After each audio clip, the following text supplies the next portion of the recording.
Having said these things, Jesus left his disciples and went across the ravine of the Kidron. There was a garden there, which he and his disciples entered. Now Judas, who was betraying him, knew the place because Jesus had often met there with his disciples. So Judas, having obtained the Roman cohort and some officers from the high priest and the Pharisees, who was part of that crowd? Yeah. This was the crowd with Judas, along with Roman soldiers and officers of the high priest and the Pharisees. These were So we had the armies of Rome and the Jewish religious leadership. Interesting. Just want to tell you that it wasn't just the Romans, it wasn't just the Jews. Yeah. It was both. Yeah. So those of you said that the Romans killed them, you're wrong. And those of you said the Jews killed them, you're wrong. Both. So get your arguments together. You argue, well, the Jews killed Jesus. Well, the Romans both did. They came together with one of the disciples. So it's an inside job. We won't even go there. Anywho. So Judas, having obtained the Roman cohort and some officers from the high priests and the Pharisees, came there with lanterns and torches and weapons. Then Jesus, knowing all that was about to happen to him, went to them and asked, "Whom do you want?" They answered him, "Jesus the Nazarene." Jesus said, "I am he." And Judas, who was betraying him, was also standing with them. When Jesus said, "I am he," they fell back. They drew back. They drew back and fell to the ground. Wow. Again, he asked them,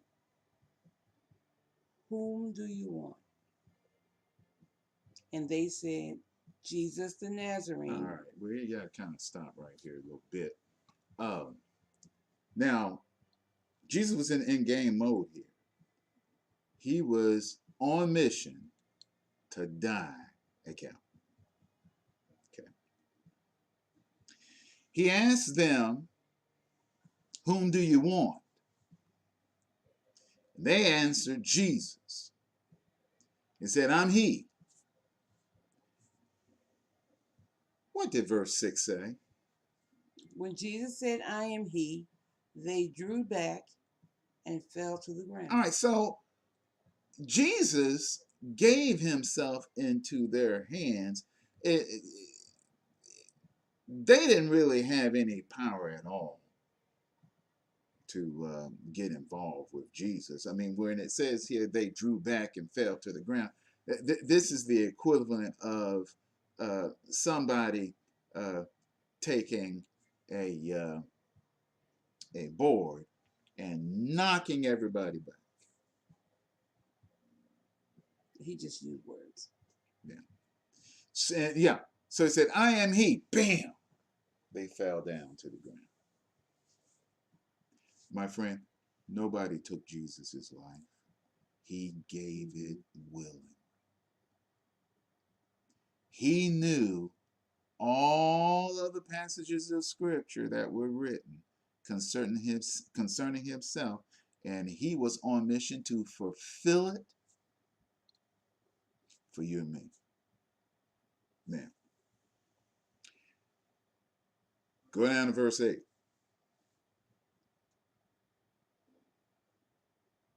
Jesus answered, "I told you that I am he.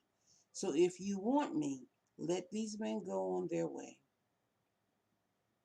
This was to fulfill and verify the words he had spoken Of those whom you have given me, I have not lost even one. All right, so he's fulfilling scripture, yes?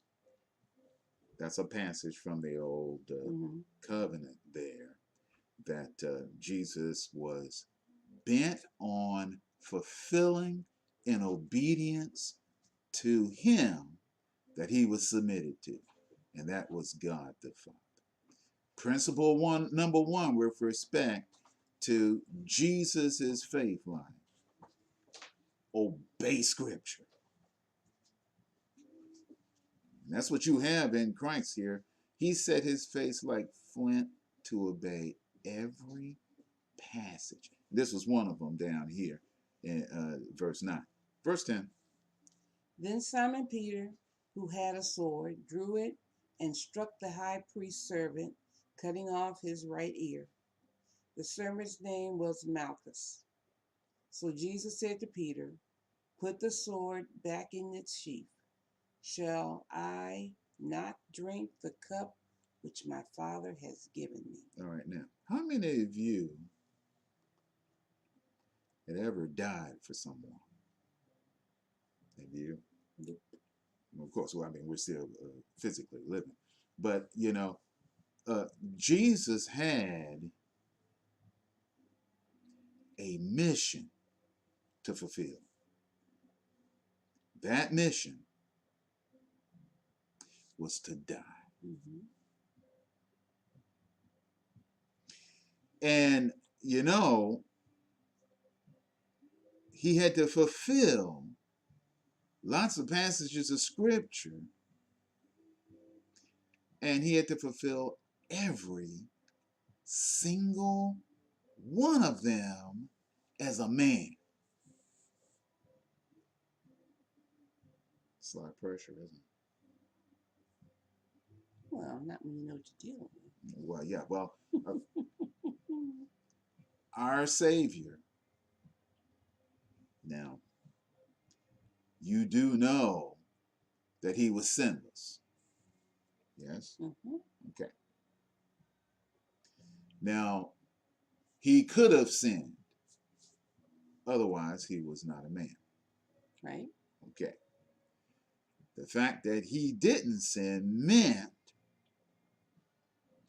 that he put himself in a place to be absolutely connected to his Father in communion, fellowship,